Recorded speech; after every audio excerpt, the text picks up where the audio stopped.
Q1057, Albany's classic rock station. I'm Steve King and have the opportunity to talk to the one and only, the legendary Nancy Wilson from Heart.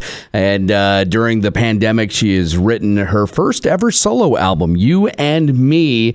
And excited to talk to her. I've loved Nancy Wilson for a long time. And Nancy, on the phone, how are you? I am good. Good. How are you doing? I'm doing well. It is an absolute pleasure to talk to you. I've been a huge fan for a lot of years. Thank you. Yeah, it's been a lot of good years, actually. Yeah, no kidding. The first time I saw you was in Cincinnati, opening for Van Halen, as a matter of fact, back in the early 80s, I believe. Oh, man, yeah. That we were colluding then, for sure. Yeah, it seemed like, there was a lot of colluding going on at the time. There was colluding, and, yeah, there was a lot of debauching and stuff, yeah. That's great. I have to tell you, I have been listening to the new album, You and Me, for the last couple of days. I've had it on in my office and have just kind of had it on repeat, and I absolutely love it. It is a fantastic album. Wow, thank you so much.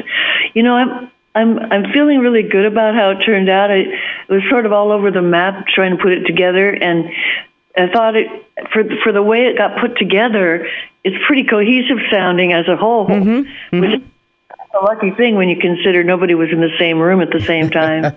But my players from Heart in Seattle mainly, we played a lot together, so I think that's part of the deal. We were speaking the same language as players, and so even if we're not together in the same room, it sounds like we're together in the same room. It does. It's a great album. I wondered, I know people have asked you for years, when are you putting out a solo album? Was it really the pandemic and having the time that finally sparked it and said, I'm going to do this, or were you already planning that? You know, it was weird because I guess I would have had to take like a 6-month sabbatical or something, or 4 months or something from Heart to do it otherwise. And it was sort of seemed like it was never the right time because another big Heart tour offer, and there was all kinds of other, stuff going on inside the Heart business. And so it was like, it was sort of a blessing in disguise to be shut down at home, in a new home in Northern California, with a new studio space, all my own, off the main house, so I could get all my gear, put up all my gear and leave it out, have it ready to go, and make a lot of noise if I wanted to just blast, and without bugging anybody. So. The first time I've ever had a real studio space of my own, believe it or not. And it was the first time I've really had the enforced opportunity to have the time off to really get inspired and to be a writer again and put the music together. Well, it seems like it worked for you because like I said, it's a great album. How did you choose what covers you wanted to do on the album? Well, the cover of Pearl Jam's Daughter was actually first recorded before I started the album, before the shutdown. And it was for a movie called I Am All Girls. It was a song for that movie, which is coming out, incidentally, on May 14th. Oh, wow. I Am All Girls. And it's a song for the film that kind of illustrates the plight of some of these sex-trappicked, girls around the world. So it's a true story, and it's a really powerful film. It's not too dark, but it's really kind of aspirational. And so, yeah, that's what I went and recorded that first in Austin, and then after the shutdown, we moved up to Northern California. I started writing for this album and put that song on the album with the same guy from Austin who mastered that song to master the rest of my album, because I loved the sound of his mastering. So anyway, long story short, the Boxer was something that I approached Sammy Hagar to sing on with me, because we do a lot of stuff for each other, and I texted him like, "You owe me one, dude," and so he's like, "Okay, but I'll sing for you, but I don't want to sing anything too obvious." I said, "What about the Boxer?" And he was like, "Oh, perfect," because he himself, and I guess his own dad too, were boxers. And so now in the cover of the Simon and Garfunkel song, "The Boxer," he becomes the boxer in the song. You know, he's like the character of the boxer in the song.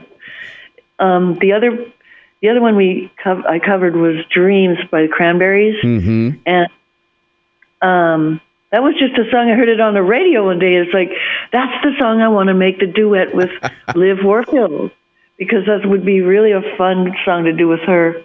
And of course, Bruce Springsteen's "The Rising" is the other cover on the album, which I needed to do right almost first when I got to the new place, because of the situation the world was in, and how much pain and how much loss everybody was going through.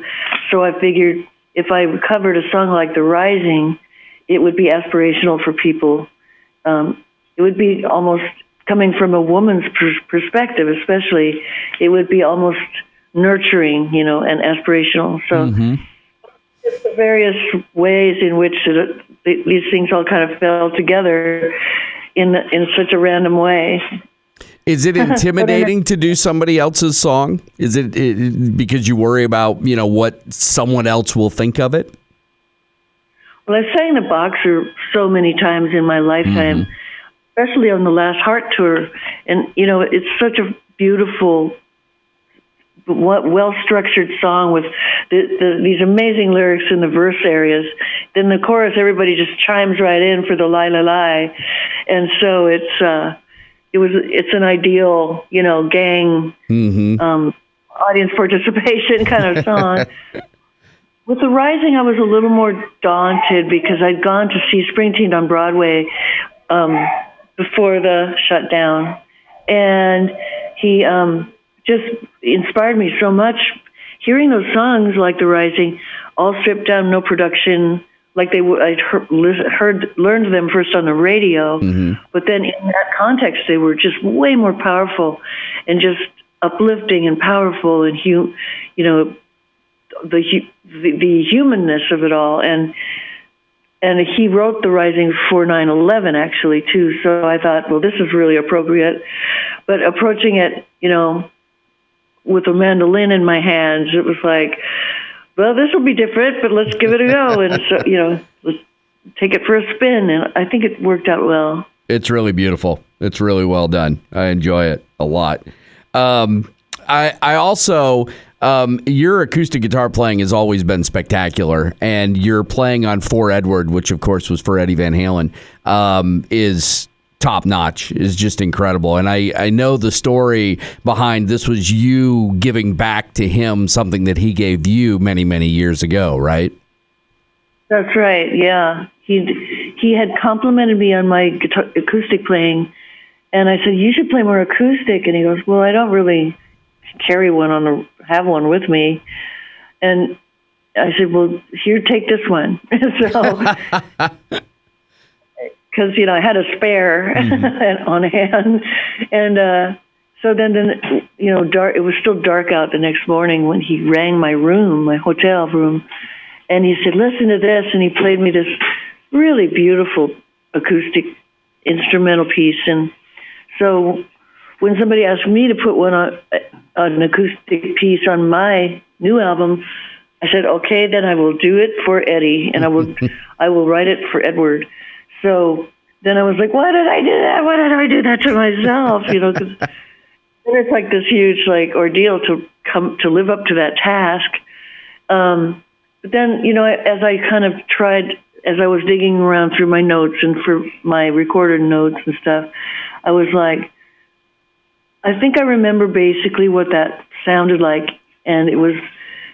So I was channeling what I thought I remembered hearing him play to me over the phone. and I put a little bit of the Jump, melody in there just to kind of indicate, the Van Halen of it all, and some of my own little rock things in the middle, and the little harmonic taps in there too. Very simple, but I think it's pretty sweet. Mm-hmm. I think I gave him something that he likes. I love the video of you actually playing it live on your deck or whatever that I saw, because when I first heard the song, I thought, wow, that's incredible. I wonder how many takes she put that together in and blah, blah, blah. And then to watch you actually play it, right there, I was pretty blown away. Oh, that's so cool. Yeah, I was just, thinking, well, why not do a little video, like a little storyteller part with the song stuff, because it's a cool story and I like to tell it. So, and it's a signature thing that I do, that I play, that I'm known for, which is the acoustic guitar playing thing. So that he liked that I did. He complimented me on that too. So I figured I'd make a little fun video and share the joy. Well, you definitely did. I'm excited to get the album on Friday. I've been listening to it, like I said, online for a while. And I'd be remiss if I didn't ask you before I let you go. I've heard rumor that you and your sister and Hart are going to go back out and do something, and there are plans in the works. Is that kind of true? That is true. There's plans in the works. There's a couple things. There's a plan for me to go do a show with the Seattle Symphony in Seattle on July the 9th with my new stuff, as well as some Hart stuff that Liv Warfield will help me do. Awesome. And then Hart's got an offer from Live Nation for 2022, which I'm excited about doing that too. So there's a bunch of stuff. Hopefully we can just kind of get the wheels turning back into the show thing again, because everybody misses playing shows and going to shows. Well, we miss you and hope that you include an upstate New York date on the Heart Tour. And I wish you the best with the album, and I've been a fan for a really long time, so it's a thrill to talk to you. Well, thank you so much. I think we'll probably start in upstate New York. That's where we normally start our Heart Tour. That sounds good. Well, we can't wait to see you. Okay, we'll see you there. All right. Nancy, appreciate it. Have a great day. Okay, you too. Thank you so much. Bye-bye. Bye, take care.